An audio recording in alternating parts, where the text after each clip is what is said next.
दुनिया भर के कुछ इवेंट्स एक बड़ा फर्टिलाइजर संकट खड़ा कर रहे हैं। इससे हमारी फूड सप्लाई खतरे में है। जवाब है फर्टिलाइजर। जी हाँ, वही खाद जिससे हमारा अनाज उगता है। चलिए समझते हैं कैसे। सिर्फ कुछ ही हफ्तों में दुनिया के बड़े सप्लायर्स मार्केट से बाहर हो गए और इससे हुआ एक बड़ा सप्लाई शॉक। इस पूरे संकट के पीछे दो बड़ी वजहें हैं, ब्लॉक हुए शिपिंग रूट और नेचुरल गैस से इसका कनेक्शन। हाँ, तो नेचुरल गैस से फर्टिलाइजर, ये कनेक्शन ही तो सबसे जरूरी है। सारी कहानी यहीं से शुरू होती है। तो सीधी सी बात है, नेचुरल गैस नहीं तो अमोनिया नहीं, और अमोनिया नहीं तो नाइट्रोजन फर्टिलाइजर भी नहीं। पौधों को चाहिए NPK, नाइट्रोजन, फॉस्फोरस, पोटेशियम।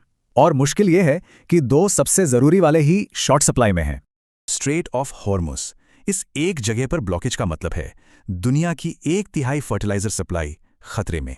और इन आंकड़ों को देखिए, पूरी दुनिया इस एक पतले से समुद्री रास्ते पर कितनी ज्यादा डिपेंडेंट है।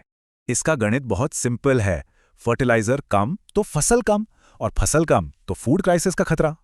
तो सवाल यह है कि इस ग्लोबल प्रॉब्लम का भारत पर क्या असर होगा। यहां बात 14 करोड़ लोगों की है। ये नंबर देखिए, करीब करीब आधी आबादी की जिंदगी सीधे सीधे खेती पर ही निर्भर करती है। और यहीं पर असली चैलेंज है। हम बनाते तो बहुत हैं, पर हमारी जरूरत उससे कहीं ज्यादा है। इसे ऐसे समझिए, यूरिया में हम काफी हद तक आत्मनिर्भर हैं, लेकिन DAP और पोटाश के लिए हम पूरी तरह इंपोर्ट पर निर्भर हैं। तो एक तरफ है ग्लोबल क्राइसिस और दूसरी तरफ है सरकार का यह कहना कि हम पूरी तरह तैयार हैं। सरकार का पक्ष एकदम साफ है। उनका कहना है कि इस प्रॉब्लम का अंदाजा उन्हें पहले से था और तैयारी भी पूरी थी। तो मैसेज यह है कि खरीफ फसल के लिए स्टॉक पूरा है, और हाँ, जमाखोरी करने वालों पर सख्त एक्शन होगा।